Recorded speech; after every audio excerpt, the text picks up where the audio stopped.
on the children for joining me one more again upon this show Gullah Geechee Gwine on Nayshun Nyews. Queen Quet, head upon the body of this show Gullah Geechee Nation and thing like that. I'm so glad you wanted to tune into this show episode and thing like that, because we the going forward to another Queen Quet Day. I'm glad to say all the 100 children celebrate with we down in Brunswick, Georgia earlier this year month. But we the going there for our next Queen Quet Day. See, August the 22nd, the day Queen Quet Day in Charleston, South Carolina. But this year, we gonna celebrate that thing in Brunswick, Georgia, with the Gullah Geechee Nation International Music and Movement Festival. Every year, the Saturday to the Gullah Geechee Reunion Day. So that's this year, the August 22nd. So we done had Queen Quet Day and the Gullah Geechee Reunion on that day at we festival, what happened all over the Gullah Geechee Nation and different parts of the world. So this year episode, we going crack we teeth the lead wall with the other half of who to bring this year thing to the Gullah Geechee Nation. That is Mr. Kwame Shaw.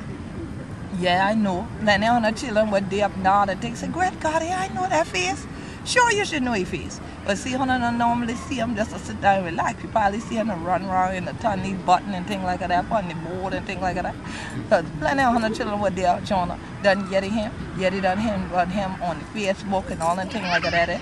So yes, a lot of you have heard that name Kwame Shaw before on our Facebook, on Twitter, various other things. Seeing him around at a lot of different cultural events, not only in the Gullah Geechee Nation, but also in New York City, because this is Kwame Shaw, the co-founder of the Gullah Geechee Nation International Music and Movement Festival, but he is also of All Mobile Productions. So quite naturally, with a name like All Mobile Productions, y'all shouldn't expect to only see the man in one place, right? Because then if you did, then you would say, oh, that brother ain't mobile because he ain't going nowhere, he ain't moving, right? Gotta keep it moving, right?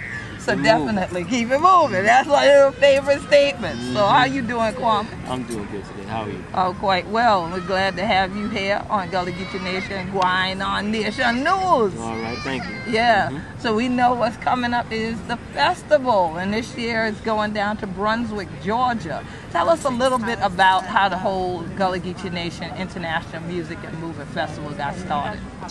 Well, as most folks would understand, it was an inception that came through you, and us having a history of working together on different productions.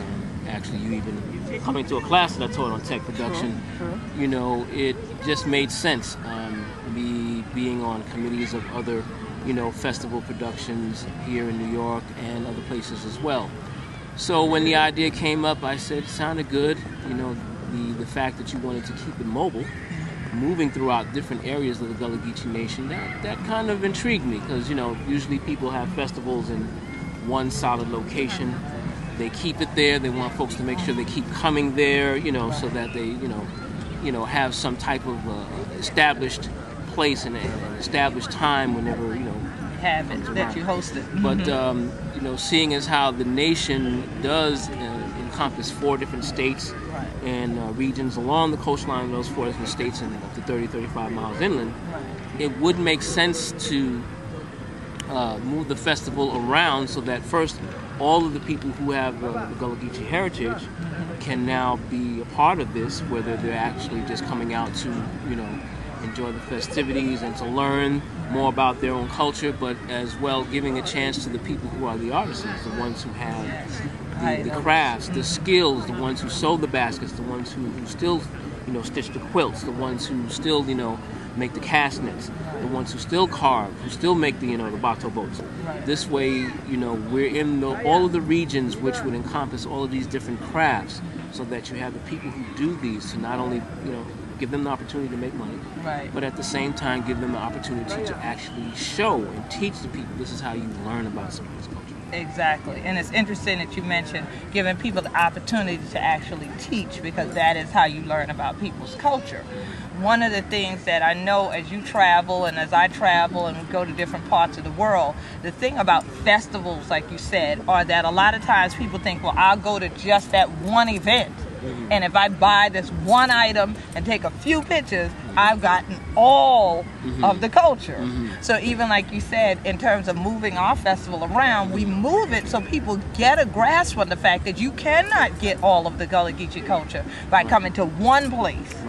and just consistently returning to that one place. Exactly. Right, because there are a myriad of things that go on throughout any nation of people. You know, you and I have talked before, because as we say, this is an African music and movement festival. And so with our traditions and our roots, you know, that every year we also try to link to some aspect of the African diaspora. Right. And so one of the things that happens is even educating people about the fact that Africa is a continent. It's not a country.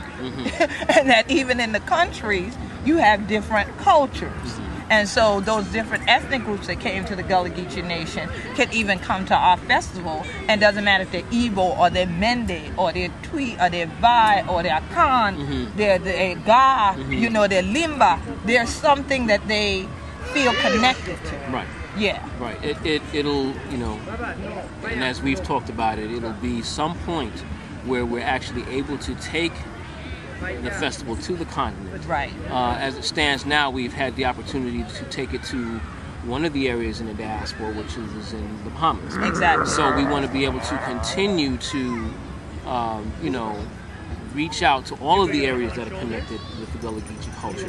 You know, and of course during the enslavement of Africans and the trade, there were stops that were made in different Caribbean islands. Right. So you definitely have the connection with the Gullah Nation, with the different Caribbean islands, back to the continent of Africa. And I wouldn't be surprised if we could even find Gullah Geechees that are in different parts of Europe. Exactly. So, that's right. So, True. you know, it's good to move it around. I'm sure at one point there will be a situation where there is one place where people can say, well, you know, if I don't have an opportunity to travel where it is, right. I know it will always end up at some point, let's say in Charleston or in Savannah or, you know, somewhere in Beaufort County. Right. You know, we will always have some home location, Absolutely. but the idea again is to allow everyone who has some root and some part of the connection to the Gullah Nation to be able to have a chance to partake in this. Right. And it's interesting when you mention having a home location. Like Charleston is where we generally return to every 2 to 3 years. We come back to historic downtown Charleston. And even when we took the festival to the Bahamas, we still had a launch at the historic Avery Research Center for African American culture. Right. Because we didn't want to just leave home and just go elsewhere and not have people have the opportunity to make the connection. So we had drumming and dancing and workshops and everything in the libation ceremony right at the home of Denmark, BC. Right. And we did an entire procession back down the block with that special ceremony on Bull Street. And so it was a wonderful opportunity to make that link, because more often than not, people will go somewhere else but never look at the connections back to the other point. So you have point A and you have point B. And we try to make sure that people understand that dynamic of the linkage. But now when you talk about that, we had a very, very interesting journey with taking the festival to another country as well.